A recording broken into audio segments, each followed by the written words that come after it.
안녕하세요. 여러분들의 법적인 궁금증을 아주 시원하게 해결해드리는 쾌변입니다.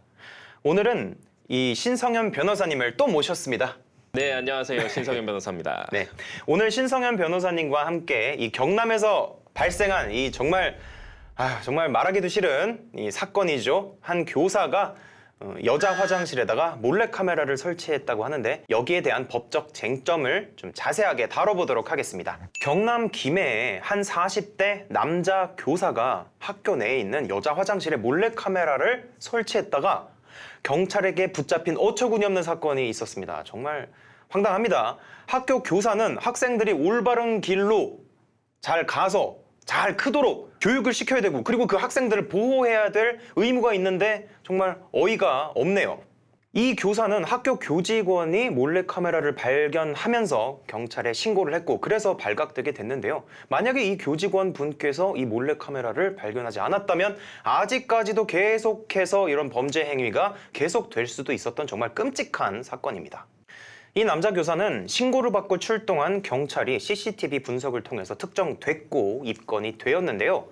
이 남자 교사는 자기가 설치를 하고 바로 그날 발각됐기 때문에 자기가 찍은 건 별로 없다 이런 식으로 주장을 했다고 합니다.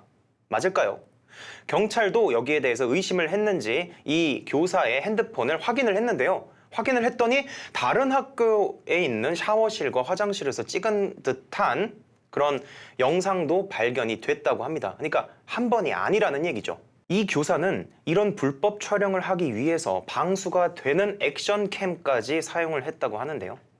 경찰은 최근 이 교사를 구속하고 이 교사의 개인용 컴퓨터 등도 분석을 했다고 합니다. 그런데 이 사건만 해도 충격적인데 지난달이죠. 6월 26일 창녕의 한 중학교 교사가 학교 내에 있는 여자 화장실에 몰래카메라를 설치했다가 불구속 입건된 상태라는 사실도 알려져서 충격에 충격을 더하고 있는 상황입니다. 신 변호사님, 그렇다면 이 가해자가 받을 처벌은 어떻게 될까요? 성폭력 범죄의 처벌 등에 관한 특례법.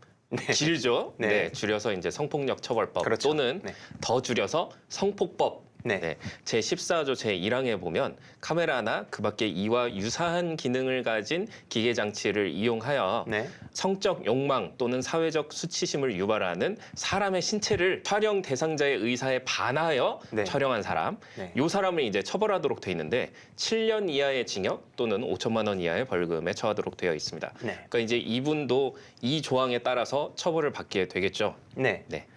이 교사가 발각되고 나서 나는 한 번이다. 그리고 오늘 설치했는데 걸렸다.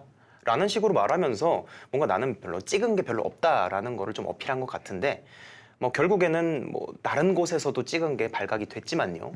그렇다면 이렇게 한 번이 아니라 여러 번 이루어진 경우에는 처벌이 좀 더 세지나요? 이제 단순히 여러 번 했다 이렇게 처벌이 세진다 물론 그럴 수도 있겠지만 네. 그 여러 번 한 행위가 상습적인 행위로 볼 수 있을 때 그러니까 상습성이 인정이 될 때는 아까 말씀드린 성폭력 처벌법 제14조의 제5항에 네. 상습범을 처벌하는 규정이 따로 또 있습니다. 따로 있군요. 네. 그래서 이 경우에는 그 죄에 정한 형의 2분의 1, 그러니까 아까 7년 이하의 징역이라고 했잖아요. 네. 2분의 1까지 가중을 해서 처벌하도록 그렇게 되어 있습니다. 알겠습니다.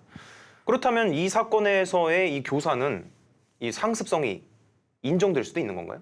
제 개인적인 견해에 따르면은 충분히 인정될 수 있지 않는가 그렇게 생각을 합니다. 네. 단순히 여러 번 촬영했다 이게 아니라 네. 보면 장소를 옮겨가면서 그렇죠. 다른 학교나 다른 장소의 샤워실, 화장실 이런 데까지 이게 몰카라는 표현이 좀 그렇긴 합니다만 네. 그럼 몰카를 설치를 한 것을 보면 충분히 상습성이 인정이 될 수 있다 그렇게 네. 생각을 합니다. 네. 그렇다면 이 교사가 계속 교사직을 수행할 수 있는지도 굉장히 궁금해지는데요. 이 교사가 처벌을 받은 뒤 다시 교사 활동을 할 수도 있는 건가요? 이제 교사도 공무원이죠. 네.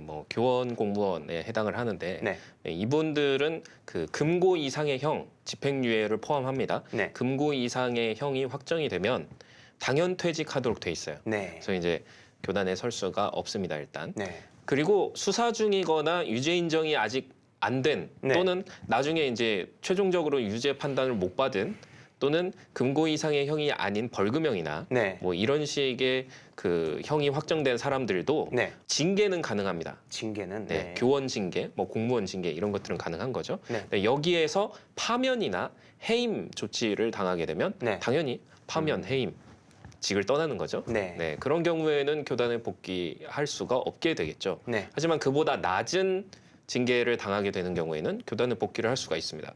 네, 실제로 2019년도 국정감사에서 최근 5년간 학교 내 성범죄 징계 현황이라는 자료가 공개가 됐는데요. 여기 보면 징계 교원 686명 중에서 네. 42%에 해당하는 286명이 교단으로 복귀했다. 네, 이런 자료가 공개가 됐습니다. 네. 구체적으로 보면 이제 아까 말씀드린 대로 파면 해임 당한 경우가 58%이긴 하지만 네. 그 아래인 강등 정직 처분이 23.2%가량 그리고 감봉 견책 정도가 18.8%. 네. 그래서 이 둘을 합치니까 42%가 교단에 다시 서게 됐다. 성범죄자 교사가 다시 네. 교단에 섰다. 아, 이런 정말 자료가 만약에 이번 사건에서 이 교사가 다시 뭐 교편을 잡는다는 표현을 쓰죠. 만약 그런다면 이 학생들이 수업을 거부할 것 같네요. 충분히 그럴 수 네. 있을 것 같습니다. 요즘에는 이제 스쿨 미투 이런 운동까지 이제 네. 벌어지는 와중에 있어서 네. 충분히 수업을 거부하고 징계 조치를 다시 내려라. 뭐 이런 식의 운동까지 펼칠 수 있지 않을까 뭐 그렇게 그러겠죠. 생각을 합니다. 네. 머릿속에 다 그려지네요. 뭐 청원 게시판에도 뭐가 또 올라오겠죠. 그렇죠. 네. 그렇다면 여기에 좀 추가적인 질문으로요. 이번 사건에서는 교사가 학생을 상대로 범죄를 저질렀는데 만약에 반대일 경우라면 처벌이 어떻게 또 달라지는 부분이 있나요? 그러면 거꾸로 이제 학생이 교사 뭐 그렇죠. 이런 식으로 네. 그러니까 가해자가 학생일 경우가 네. 문제가 된다는 말씀이신데 가해자가 학생이라면 미성년자에 해당하겠죠. 예. 근데 요즘에 이제 촉법소년 문제도 많이 있고 한데 네. 만 19세 미만이면 이제 만 18세까지가 되겠죠. 네. 네, 이 경우에는 소년법을 적용할 수가 있습니다. 네. 그러니까 기본적으로 형법이 적용이 되어야 하는데 네. 만 19세 미만이면 소년법도 적용이 가능해지는 거죠. 네. 그리고 다시 만 14세 미만이 되면 형사 미성년자라고 해서 형법 적용을 못하도록 돼 있습니다. 네. 그러니까 형사 처벌을 안 받는 거예요. 소년법만 적용을 하는 거죠. 네. 그러면 이제 그 사이에 있는 나이대에는 형법도 적용할 수 있고 소년법도 적용할 수 네. 있고 이렇게 되는 거죠. 그리고 이제 만 10세 미만으로 가게 되면 소년법조차 적용이 안 되는 그러니까 무슨 짓을 해도 처벌을 받지 않는 네. 뭐 이런 상황이 벌어지는데 소년법을 적용하게 되면 보호처분이라는 걸 내리게 됩니다. 형사처벌이 아니라 네. 보호처분. 여기에서 이제 좀 뭐라 그럴까요? 중한처벌이라고 할까요? 중한처분에 해당하는 것이 이제 보호관찰 또는 소년원 송치 뭐 이런 것들이 되는데 예. 이게 상한선이 2년이에요. 2년. 네. 그러니까 2년간의 보호관찰 또는 2년간 소년원 송치가 상한이기 때문에 네. 사실 저지른 범죄에 비해서 그렇게 강한 처벌은 아니다 이렇게 볼 수가 있겠죠. 네. 그리고 형사처벌을 하게 된다고 하더라도 사형 또는 무기징역에 해당하는 경우에는 15년까지만 예. 선고를 할 수 있게 되어 있고 또 법정형이 2년 이상인 범죄에 대해서 네. 그 유죄 선고를 할 때는 장기와 단기를 이제 선고를 해야 되는데 네. 장기는 10년을 초과할 수 없고 단기는 5년을 초과할 수 없도록 되어 있습니다. 예. 그러니까 역시 엄청난 범죄를 저지르더라도 뭐 살인이면 사형 무기에 해당하겠죠. 살인을 저지르더라도 15년까지만 복역하게 되는 거고 예. 그 외에 강력범죄를 저질러도 장기 10년까지만 복역을 하게 되는 거죠. 네. 가해자가 미성년자일 경우에는 이렇게 처벌 수위가 낮아서 여기에 대해서 굉장히 많은 비판이 있고 저도 좀 비판적인 입장을 가지고 있습니다. 그러시군요. 네. 신 변호사님과 여러 번 방송을 진행했는데 여기에 대한 생각도 처음 들어보네요. 네.